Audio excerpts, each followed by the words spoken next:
Mbacke Kadior dëkkub diine boo xam ne am na ay jafe-jafe jëm ci wàllum ndox courant ak yoon kilifa diine yi ngànk dëkk bi ñoo ko yëkkati ci jamono yi ñuy amal màggaluk Serigne Mbacke Kadior Serigne Abdoul Ahad Mbacke moo yor kàddu gi. ci kaw loolu nag Serigne bi mi ngi sàkku ci li nga xam ne ab état moo ko war a defal ab dëkk bi soxla woo na ko ngeen def ko ci dëkk bi mi ngi koy sàkku ci yéen ci ay lamp yu daj kapp dëkk bi ndax dëkk bi am na ci wet yoo xam ne bu guddee dana lëndëm lool.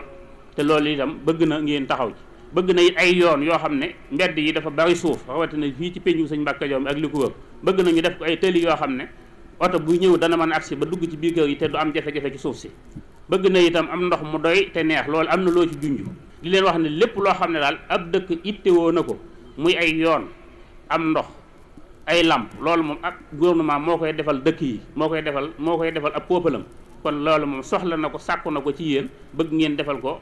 waa Mbacke Kadior bu baax a baax. meeru Mbacke Kadior dolli ci ne jot na président de la république wax ak directeuru AFOR ndax xel dafa mënta nangu jamonoy màggal ay junni nit daje ci Mbacke Kadior ñuy am jafe-jafe jëm ci wàllum ndox. na nga wax président ni ko mu soññ jëwriñam jooju ñuy wax directeuru AFOR ndaxte dëkk Sëñ Mbacke Ibra bii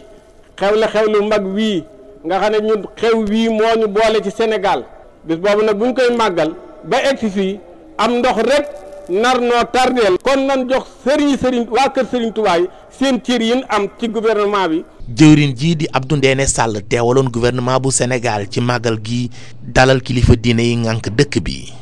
njumte rek la mais dinañ ko def dinañ raccordé ba nga xam ni que kër yëpp dinañ am ndox mu neex boo def forage ba nga xam ne loolu du am am na aussi projet vie religieuse programme yi mu am ci vie religieuse yëpp dinañ ko def ci fii. am na plan yi ba mu ciy def yëpp day ñëw waxtaan te kilifa gi won ko plan yi won ko lim ci nar a def muy d'accord ci bu ci d'accord mu def ko.